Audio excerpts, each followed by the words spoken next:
জাতীয় ঐক্যের জন্য মোটেই ভালো না, বরং এই বিভেদটা বাংলাদেশের গণতন্ত্রে উত্তরণের যে যাত্রা সেটাকে ব্যাহত করবে। আমাদের মানবাধিকার এবং বাক স্বাধীনতার জন্য দীর্ঘদিন ধরে যে লড়াই, তার যে অর্জনের আকাঙ্ক্ষা মানুষের আছে সেটাকে ব্যাহত করবে। দেশের রাজনৈতিক কালচার পরিবর্তনের যে চেষ্টা আকাঙ্ক্ষা মানুষের সেটাকে ব্যাহত করবে এবং এক পর্যায়ে বাংলাদেশের ভবিষ্যৎ অনিশ্চিত হয়ে পড়তে পারে। ইন দ্যাট সেন্স যে ডক্টর মোহাম্মদ ইউনূস যদি বিএনপিকে এমনভাবে তার সরকার পোর্ট্রে করে যে বিএনপি তাড়াতাড়ি নির্বাচন চাচ্ছে শুধুমাত্র ক্ষমতা ভোগ দখলের জন্য, তাদের গণতন্ত্রের প্রতি কমিটমেন্ট নাই, তখন বিএনপির তরফ থেকে কিন্তু এই পাল্টা উত্তরটা অবধারিতভাবে আসবে বা অলরেডি আসা শুরু করেছে যে ডক্টর মোহাম্মদ ইউনূসের গণতন্ত্রের প্রতি কি কন্ট্রিবিউশন আছে। 16 বছরে বাংলাদেশে 3টা ভুয়া নির্বাচন হয়েছে।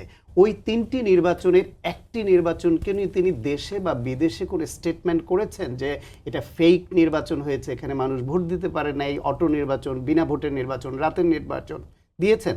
করেননি।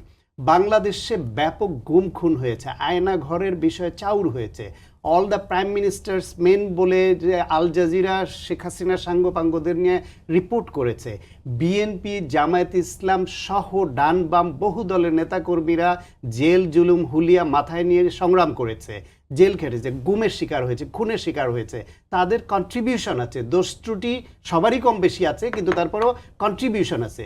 ডক্টর মোহাম্মদ ইউনূস কি কোনোদিন বাংলাদেশের এই সব গুম খুন মানবাধিকার হরণ নিয়ে কোনোদিন একটা স্টেটমেন্ট করেছেন যে গণতান্ত্রিক দেশে এটা হতে পারে না? তাতে ইন্টারন্যাশনালি তিনি তো অনেক ইনফ্লুয়েন্সিয়াল, আজকে নতুন না, কিছু করেছেন, করেননি।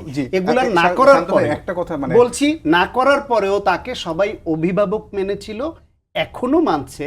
এখন কিছু দূরত্ব তৈরি হলো, এখনো মেজরিটি বিএনপিরও নেতৃত্ব বিভিন্ন জায়গায় মনে করে যে ডক্টর ইউনূসের পক্ষে সম্ভব, যদি তারা অন্যর দ্বারা ইনফ্লুয়েন্সড না হয়ে স্বাধীন চিন্তা থেকে দেশের স্বার্থে, গণতন্ত্রের স্বার্থে একটা গ্রহণযোগ্য নির্বাচনের আয়োজনের পথে যায়।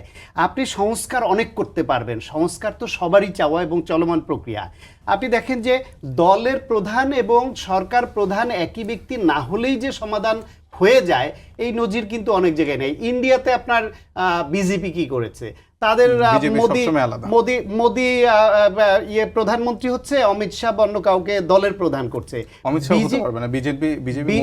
বিজেপি মন্ত্রী হলে থাকতে পারে না। এই যে চেঞ্জ হচ্ছে, মানে একই ব্যক্তি না।